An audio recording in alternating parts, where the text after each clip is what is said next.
I'd like to call this meeting to order, the Nicholas County Board of Education, December 2nd, 2024. And at this time, please stand for a moment of silent reflection.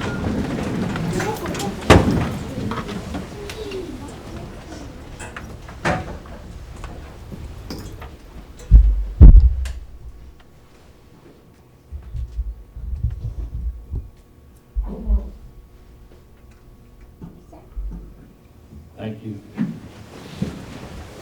Please join in the words of the pledge.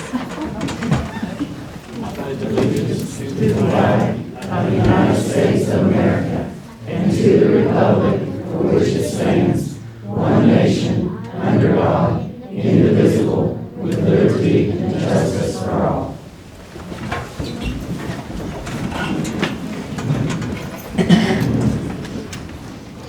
Okay, approval of the agenda.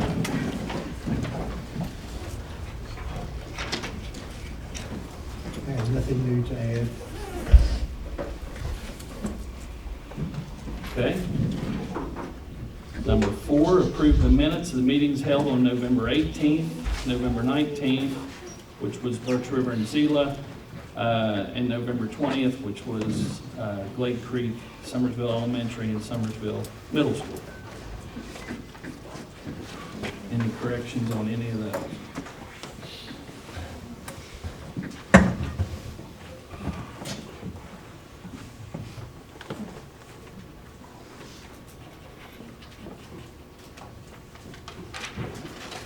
If there's no corrections, do we have a minute to approve those meetings? Minutes of those meetings. I so move. Mr. Moose makes a motion. Do I have a second? Second. Second by Mr. Berry. All in favor? Opposed? Motion unanimous. Student representative, Alexis Keffer and Jolena Miller. They may come at 5 o'clock. Well, if they come, we'll squeeze them in. Squeeze them in. Okay, superintendent's information updates. Mr. Bean. Just a couple items to talk about a little bit. Every October, we get what's called comps. And what those are the numbers that the State Department provides to us based on the student enrollment of our schools, because the number of students we have determines how much money we get to run our school system. So we got those numbers together, and just want to give you an idea of where we are with those numbers. We are 22.63 professional positions over the state aid formula.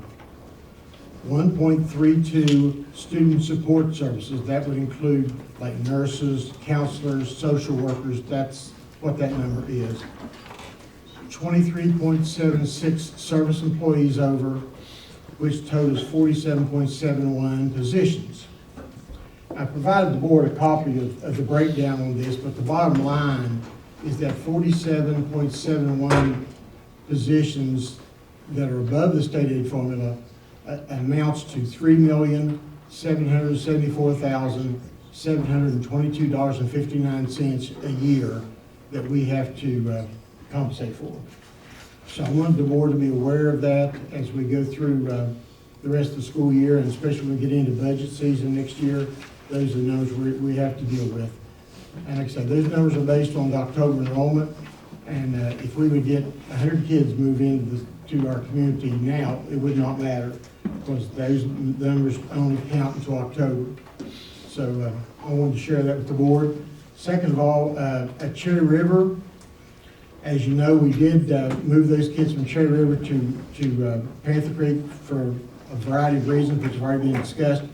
Just want to give you an update. They have started working in that section of the building where those students were at that time. Just before Thanksgiving, they had started working on the library, and the hallway from the library started taking those ceilings down and started putting new ceilings up. So they have started working there. And the last thing on my list, and then we've got a recognition here to do. Just want to talk a little bit about how we determine 3-hour delays and those kind of things. Snow days are a little different because it's usually a lot more complicated. But with delays, when it comes to temperature, kind of the the benchmark that I use, or I've always used, I've been doing this for a long time now, is when it gets below 10 degrees in the mornings, or the wind chill's below 10 degrees, we usually do a delay. We don't want the kids standing out there waiting for buses at that time of the morning with it being that cold. On the other hand, we also look at roads. We had a little bit of snow over the weekend, and the main roads were clear. I came to Summersville on Sunday afternoon, the roads were just wet, and people was driving 90 mile an hour. But the side roads, 65% of our kids live on side roads. And so we have to take into consideration when we do delays, if those side roads have been treated or scraped or both or neither. And that's sometimes, people say, why in the world did you call delay, or why didn't you call delay? Well, those are some of the things we look at. And Mr. Stump and I talk usually about 4 o'clock in the morning on where we are with that. If we do make a delay, it does give us a couple more hours to decide whether or not we can, have school safely or not. So there's a lot goes into those kind of decisions. But that number, especially with temperature, about 10 degrees is kind of what we base it on, because you can't do delays every day. I mean, you've got, it's going to be cold. It could be cold now until end of February, March, and you can't do delays every single day when it gets cold. When it gets below 10, that's a little different animal. You've got to have kind of a benchmark to go with, and that's kind of what we use. Wind chill around in Nicholas County especially is usually a bigger consideration because we do get a lot of wind, and that does bring the temperature down. But those are the only things that I have. But I do want to do a recognition. When I was in Pocahontas County, one of the things that we did was I went to see the art department one day, and I said, I knew we had a lot of talented artists in our county, in Pocahontas County, with our students. Really good art program over there. And the board office was kind of drab. Used to be an old moose lodge, actually. We turned it into a board office. And I said, we need to spruce it up a little bit. So we had our students draw paintings of certain locations in Pocahontas County. For instance, Droop Mountain, or Cass, or those different kind of areas, Greenbank. And the kids did those. They put them on really nice backgrounds and they hung them in the board office. Well, when I came here last year, I wanted to do the same thing. So I went to the art people, told them what we wanted to do, and if you all walked through the hallways, you probably saw some of those things posted outside. We've done some of those already, and we have another one tonight. And so at this time, I'd like to ask Kenzie Mullins to come up. We want her to present this to the board. I want the board to go out front, like we usually do for a picture with Kenzie.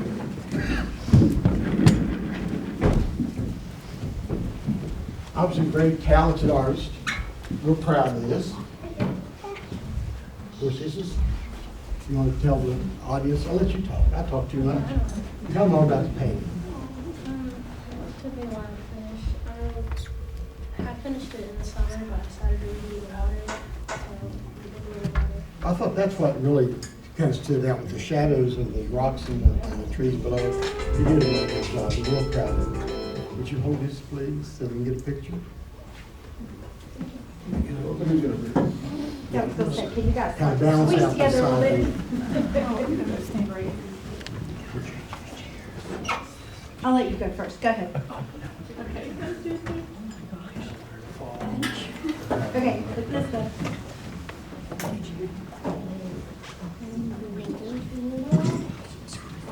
Hey. And we hope to continue doing this. We continue to talk to our high school students about doing these little projects. And it's something we want to be up here forever. So one of these days she can bring her little one up and say, look what I did when I was in school. You can do this too. So anyway, thank you, Kenzie.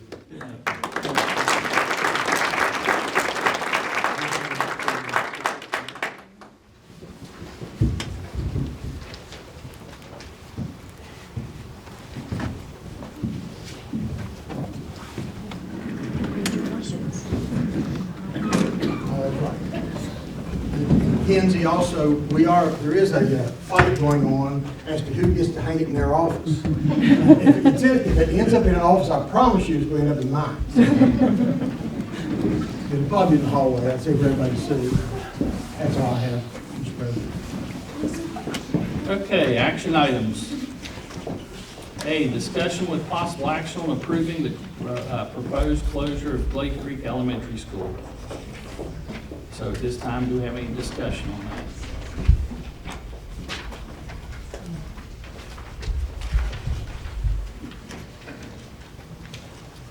If not, do we have a motion? We're going to entertain these motions separately. Do we have a motion to close Glade Creek Elementary School? So moved. Mr. Moose makes a motion, seconded by? Second. Second by Mr. Green. Any other discussion? All in favor? Aye. Opposed? Motion unanimous. Action item B. Discussion with possible action on approving the proposed closure of Summersville Elementary School. Any discussion on that?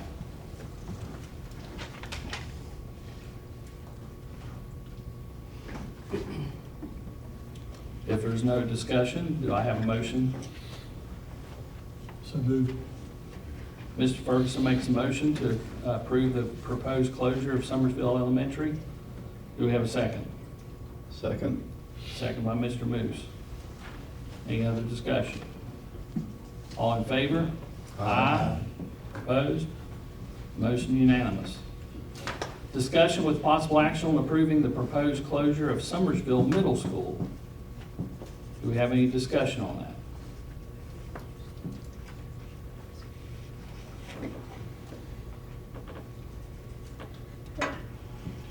If there's no discussion, do I have a motion for the proposal to close Summersville Middle School? Make the motion. Okay, Mr. Berry makes a motion. Do we have a second? Second. Second by Mr. Ferguson. Any other discussion? All in favor? Aye. Opposed? Unanimous. Just for clarification purposes, this will go into effect upon the completion of the new pre-K-8 school. Right. Okay, D is discussion with possible action on approving the proposed closure of Birch River. And so I wanted to address a few things. And some of these concerns were brought from Birch River folks and from Zila folks. And I do appreciate the fact that both communities were very passionate about keeping their schools. That's not, and you were very cordial. No one got nasty, and I think that goes a long ways. I do want to clarify a couple of things that were, we couldn't respond that night, but several of us took lots of notes. I was at Nettie and I was at Levacy when they closed Levacy grade school and made Panther Creek. And I understand, I do. I understand losing your school. And I understand they were passionate about it too. They had some of the same concerns, bus times, bigger class sizes. I want to say bigger class sizes, they don't always mean you have less education. Panther Creek was a very successful school. Mount Nebo and Mount Lookout have full classrooms, and they're very successful schools. So I think, I just wanted to point that out, that, not always do bigger class sizes mean that your child's going to have less of an education. There was and I don't remember who said it, but they said that it was clear that the board had already made up their mind because that the levy call did not have money in there for Zila and Birch River. The levy call did not have money for any particular school. The levy call was one bunch of money this time. Normally, it's split out between every school. This time, it was not. And the reason it was done that way is because there might be a certain school that has to have a roof. And, $25,000 of levy money is not going to cover a roof. So, anyway, every school was represented in the levy. I wanted to point that out.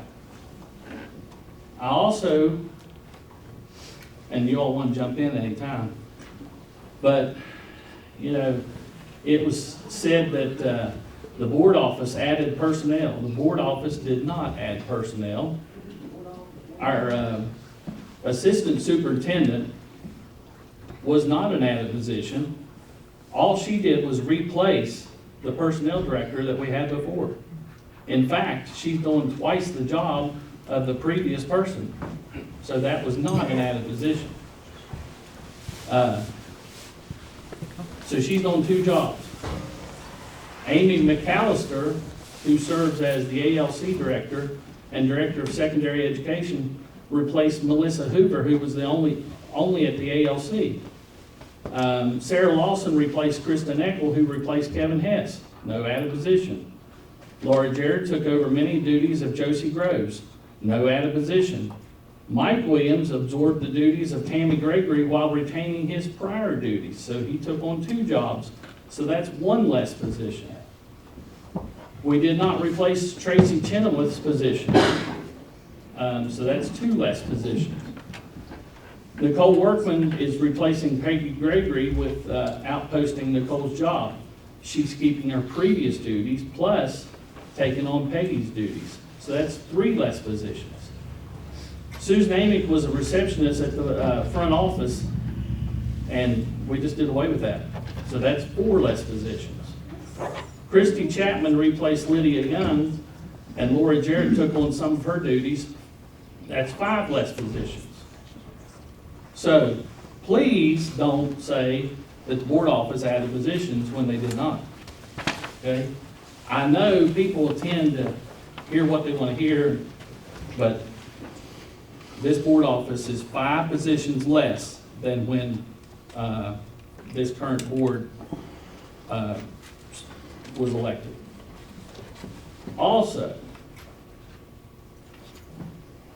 I want to commend my fellow board members because there were actually 2 of them that could have had a pay raise this year.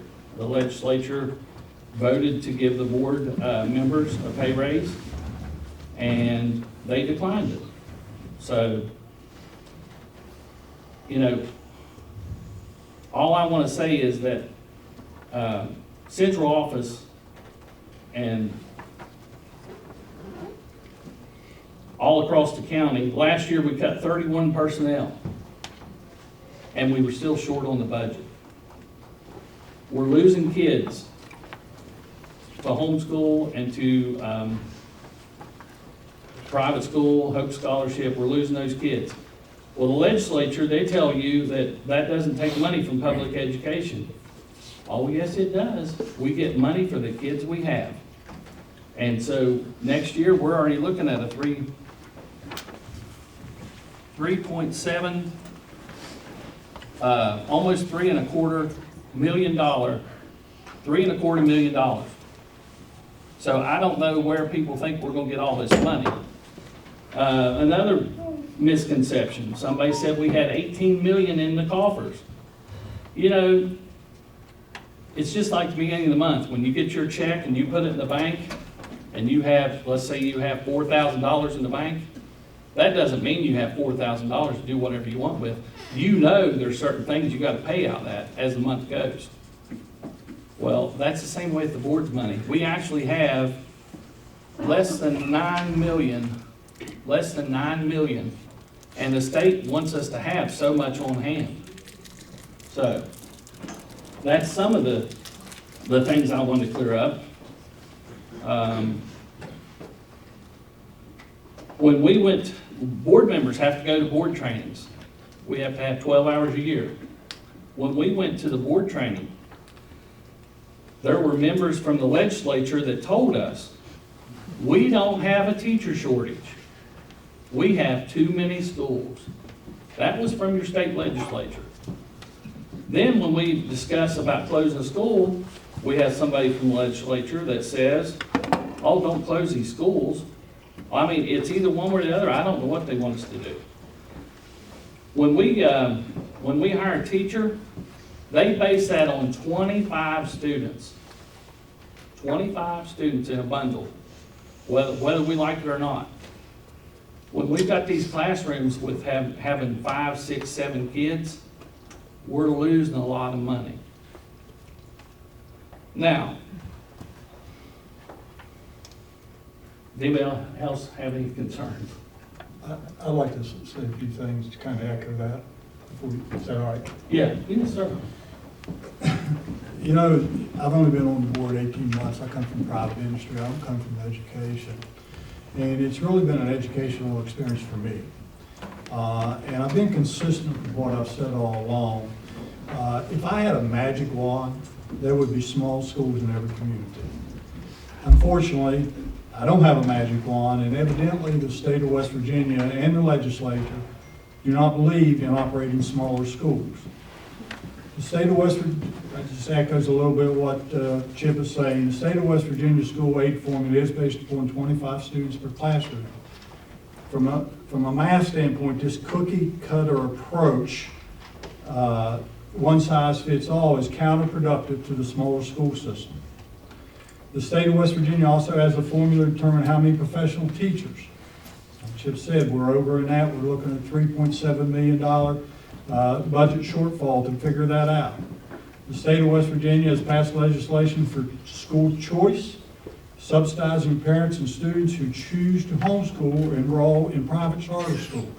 I'll make it very clear, I'm big pro-choice. I think a parent should have a right to move their kid and educate their child any way they want. I've been consistent when at this board saying our public school system just needs to get better. Competition is good. However, those students coming out does affect the funding for the public school, and I think there's some unintentioned consequences there. There's several online schools popping up, and this creates a lot of competition for the public schools. I've always been a freedom of choice, just like I said, and I believe in movement. I believe in competition, and the public schools need to get better in educating our students. We want people to want, not to have to send their kids to public schools. The school aid formula has been adjusted to properly provide resources to account for the loss of enrollment. Has not been adjusted. They have not adjusted that based upon the loss of school because of charter schools. We do have trouble getting certified teachers, especially in the more rural areas. As Chip said, we were told directly that we don't have a teacher shortage, that we just have too many schools. There's a little over 600 public schools, and we're not the only county going through this. The problem of basing on a school age formula of 25 students per classroom, it underfunds the classrooms that have 20 or less. And when you spread that over like he's saying, so that just do that. But I want to let you see specifically, more specifically concerning the closure of Birch River and Zila. There was a few things that I did not agree with or took exception to, and I want to make that public because we weren't allowed to say anything.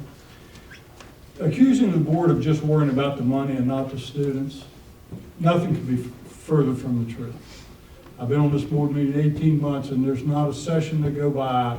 Yes, you got to be fiscally responsible to take this money and apply it. So that's sticking in my mind. Getting personal about the superintendent and assistant superintendent salaries. I took a little exception to that because I see how hard they work. And I did run some numbers, and other than some cost of living increases, the central office expenses, since I've been on the board for 18 months, has not increased except for a small cost of living. We've actually cut people, but the state has incorporated some raises, which has affected that. Going backwards and comparing the present situation with the eastern part of the county and insinuating that our current board has bias and favors toward one end of the county, I take exception to that. It's just not true. The talking point that I'm a registered voter in Nicholas County, I get that, but I kind of take that as a threat. We know everybody's, I'm just letting you know in my mind some of the things that I took exception to. But now I'll end here real quickly. I know I'm taking some time. But the things I thought were very good points that were brought up at the closures meetings that I learned a lot about. One was the physical conditions of the Summersville Elementary School, Zila and Birch River Mount Nebo schools. The physical conditions of those schools, how they do now. The busing times that were listed were from, I think, were from school to Summersville School, from Birch River to Summersville School, and there was a lot of, I learned that there's a lot of outlying areas that takes a lot of bus time to get to those schools. I thought that was a very good point. Revisiting the district lines of what students go to what schools. I thought that was a good point. I think it's something that maybe needs to happen. The number of students with IEPs in those certain schools, the individual educational plans, and what it takes in the smaller school environment, I thought were very, very good points. Here's some of the questions I constantly ponder though. Is a larger school easier to keep the kids safe? Especially the newer schools being built at Glade. You'll have a patrol officer on site with more modern security systems. If a school closes, how important is its identity to the kids versus the parents? The kids go on to Summersville Middle and Nicholas County High School, or Richwood Middle and Richwood High School anyway, so they lose that identity at that point in time. I'm not saying it's not important, but I just wonder, kids seem to adapt a little bit better than maybe parents do. When I went to school, there was 8 or 9 schools in Richwood. I went to Milltown. It's no longer there, but I really don't refer to Milltown. I refer to Richwood High School, where I graduated from. Does the more numerous opportunities, such as the arts, the music, the STEM classes, in the larger schools that we can fund, does it offset the smaller student to teacher ratio in the smaller schools? In other words, yes, maybe the smaller student ratio to the teachers is important. I'm not saying that's not. But by doing that, you're taking money to fund that, and you're taking it away where some of the schools can have arts and music in some of those schools. And so I ponder that, which makes more sense. Does larger school versus small school paradigm influence mental health and drug use, or is that really more of a social economic environment the student lives in and other factors? Is it the smaller school versus the larger school that impacts the mental health and the drug use, or is it more the fact of socioeconomic throughout the state? One of the things I thought was good and that I'm pondering too is how can the Board of Education help the communities if we do leave the community with their buildings? And I was thinking, well, number one, we can give the building to the community. Number two, we can help in fundraising, get with the county commission, try to get grants. So I think there's some opportunity there working with the county commission. The bottom line with me is the Board of Education in every county cannot sustain the number of schools under the current funding system. It is inevitable that school closures and consolidations are going to continue throughout the state. And this is what I took most away from it. And I want you to hear what I have to say here. If the parents and guardians and the kids themselves would have the passion in participating in the education system as it exists today, as they do when discussing school closures, I believe everyone's chance of success would increase dramatically. And what I mean, I saw the passion, and I get it. But I also see the expulsion hearings that we're having. I see some of the problems that we're having with some of the kids. And how many of you, the parents, and this is a rhetorical question, are going to the parent-teacher conferences, are checking the school, your kids' progress, are meeting with those teachers? There's a lot, what I've learned in my 18 months is there is a lot of resources available within the school system that a lot of people just don't know about. And I was one of them. I've learned that. I think the help is there, but you got to ask for the help. And I have asked for the help on certain students that have come to my attention. The parents come to me, the student's not doing well, excess absenteeism. I've got the school system involved in it, and they will help. But they're more apt to help and teach if your kid or your child and your parent are involved and want to learn. They don't want to go in there and people just waste their time if the people don't want to learn. So those are just some of the things that I contemplated in my mind, going back and forth of what to do. And I think the busing times need to be relooked at too. And then the timing on certain things, but I'll end it there before we have any other discussion. But I kind of want to make those points based upon listening to you all. Well, I'm gonna disagree with you on one thing, Okay. and, because I was at Panther Creek when there was 400 students there. And anybody that had an IEP or a 504, those kids were taken care of. So Well, it doesn't matter. yeah, you're not disagreeing with me. My thought process is, does it matter? Oh. And you're telling me it doesn't. So I'm trying to struggle with I that, was so in you're answering Legacy, my which had question. 72 kids, and all those kids that needed help, they received the help. So I don't think that's a legitimate argument. Now, I agree with you all on two things. I agree that moving these kids 2 times is not a good idea. And I also agree that putting them in Summersville at this time is probably not the best idea because of the conditions, okay? So is there any other discussion? The only other thing I would say is, please get involved, as passionate as you are now, before we take this vote, with your state legislatures.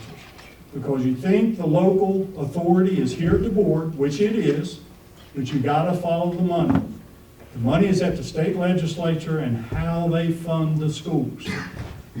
It's coming across the state, whether it's your school or some other school. Get involved with your kids, be very passionate about their education, and get involved with your legislature so that we can afford to make decisions based on something other than the money. Mr. Barry? I just, I want to express my opinion about moving the students, and I think you mentioned that.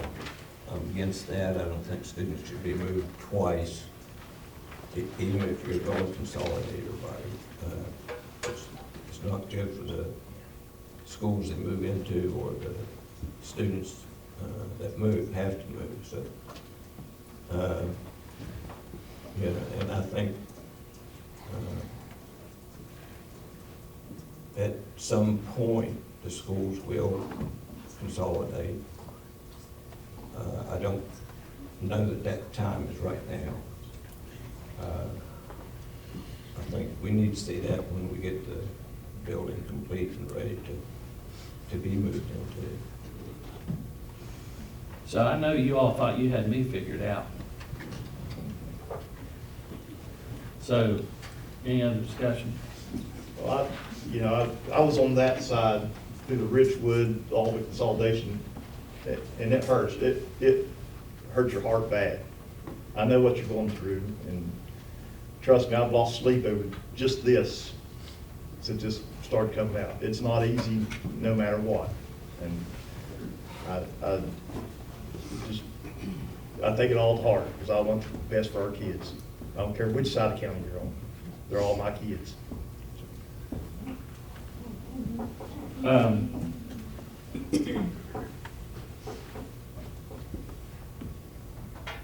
So at this time, any other discussion? Normally, I don't do this, but I'm gonna make this motion. And I know they're probably gonna be shocked. But I'm gonna make the motion based on moving the kids 2 times and the conditions at Summersville Elementary. I'm gonna make the motion that at this time, we do not close Birch River Elementary. I'll second that. You second? Yep.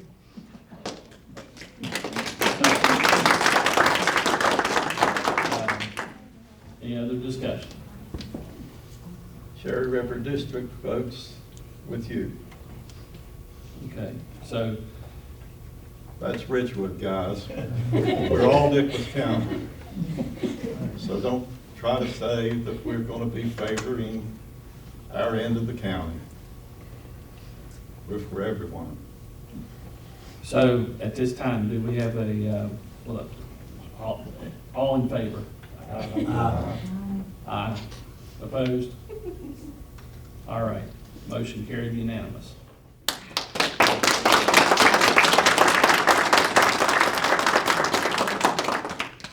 will say, I think down the road sometime, unless we get more kids, the two things that I said, and this goes for Zila too. The two things is moving them twice, and we listened to you. You all said, not all of you, some of you said we'd already made up our mind, and we had not. We had not. And just by the way, I am from Richwood, but I've lived in Canvas for 25 years. So I ran as a teacher, a retired teacher, because of kids. That's the only reason. So two things. We're gonna have to get some of these people that are pulling their kids to homeschool and other places if we want to keep our schools open. And if not, eventually, I mean, the numbers get so small that we don't have any choice. Just like down at Dixie, just like at Muddleby, just like at Levacy, Flagler Ridge, Kessler's Cross Lanes. The little schools in Richwood when I went to school, Richwood Grade School, Tannery, Milltown, Fenwick, New Hope, all these little schools, no one wanted to lose their schools. I'll quit talking. Do we have a motion, or is there any other discussion on proposed closure of Zila? I think you already know how this is going to go, hopefully, if it goes the same way. You need a motion to that effect? I'll let somebody else, Go ahead. I'll make that motion. you'll make a motion to, Not close Zila. okay, do we have a second? Second by Mr. Barry. Any other discussion? All in favor? Aye.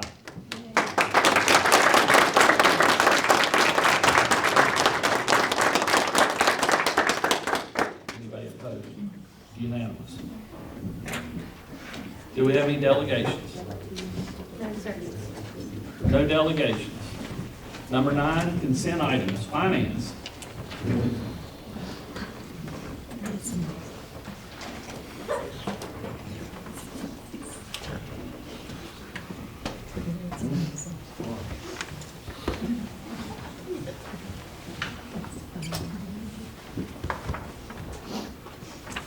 All I have this evening is payment of current invoices.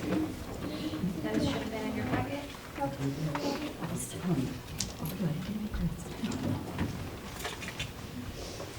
if you have any questions about any of those? Just one question. Page 3, winterizing football field. What's involved there for $2,800? That is the person who is in charge of doing all the work for the field in Richwood. And I don't know necessarily what is involved in the rising.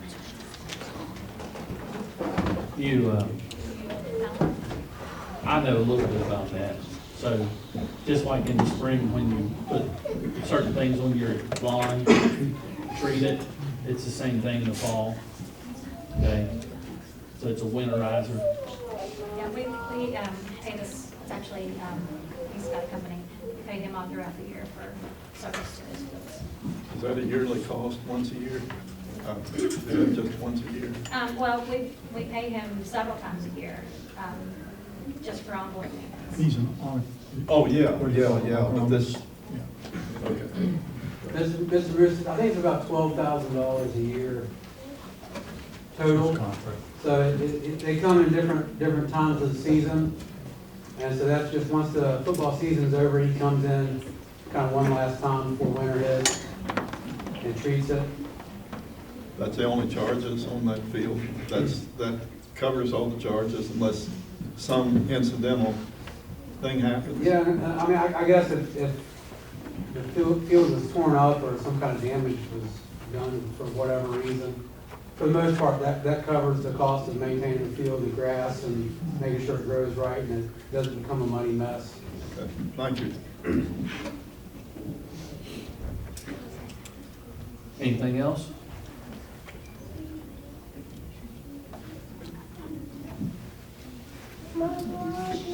Okay, do we have a motion to accept the consent items, finance payment of current invoices? You have that motion? Okay, we have a motion by Mr. Moose. Do we have a second? Second by Mr. Berry. All in favor? Aye. Opposed? Thank you.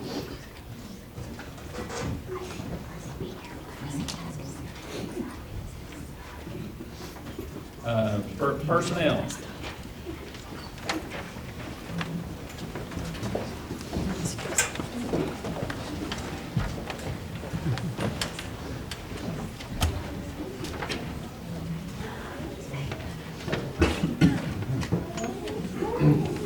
Good evening. It's as presented. I have no additions or changes. I would like to congratulate Marie Schaefer. She's retiring. And also Jean Morris is retiring. So I'd like to offer congratulations to those two. That's about as short as personnel list we've had for a long time. Getting that time of year. Do we have a motion to accept the personnel agenda as presented? Mr. Green makes a motion, seconded by? Second by Mr. Ferguson. All in favor? Aye. Opposed? Reports, SESC, Mr. Ferguson.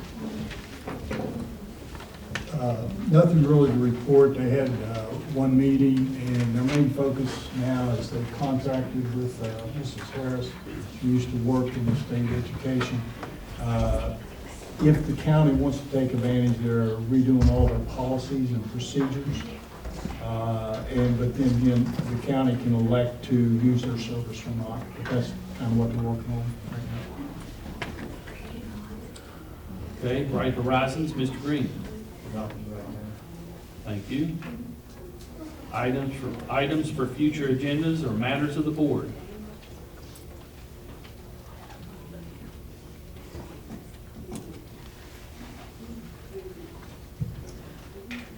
If there are none, our future meeting dates, we have an LSIC meeting tomorrow, December 3rd, at Mount Nebo Elementary, beginning at 8:30 in the morning.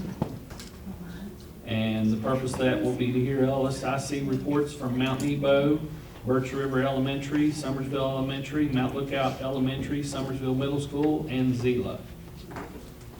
Then we will have a special work session on Monday, December 16th. The meeting will be held here at the board office at 2 p.m. The purpose of this work session is to discuss the CEFP amendment. C, the regular meeting, Monday, December 16th. The meeting will be held here at the board office.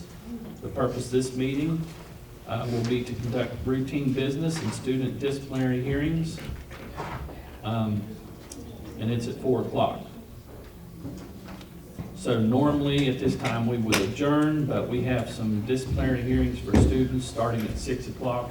So we will recess until 6 o'clock.